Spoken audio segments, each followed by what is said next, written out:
ગીર સોમનાથ જિલ્લાના સૂત્રાપાડા તાલુકાના લોઢવા ગામ નજીક દીપડાની હાજરીએ ગ્રામજનોમાં ભયનો માહોલ સર્જ્યો છે.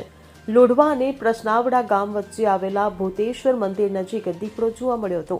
એક રહેણાંક મકાનમાં દીપડો શ્વાનનો શિકાર કરવાના ઈરાદે પ્રવેશ્યો હતો. જો કે મકાન માલિક જાગી જતા દીપડો ત્યાંથી નાસી છૂટ્યો હતો. પ્રશ્નાવડા અને લોઢવા ગામની વચ્ચેના વિસ્તારમાં દીપડાના વારંવાર આંટાફેરા થતા હોવાના અહેવાલ છે. રહેણાંક વિસ્તારમાં દીપડા સહિતના હિંસક પ્રાણીઓની હાજરીને કારણે સ્થાનિક રહીશોમાં ભયનો માહોલ છે. ગ્રામજનો પોતાના અને પાલતુ પ્રાણીઓની સુરક્ષા લઈને ચિંતિત છે. વન વિભાગે આ વિસ્તારમાં સતર્કતા વધારી દીધી છે. સુરેન્દ્રનગર. હવે જુઓ દેશ દુનિયાની તમામ ખબરો તમારી આંગળીના ટેરવે. ઉઠાવો મોબાઈલ અને ગૂગલ પ્લે સ્ટોર પરથી ડાઉનલોડ કરો અમારી CN24 ન્યૂઝ મોબાઈલ એપ.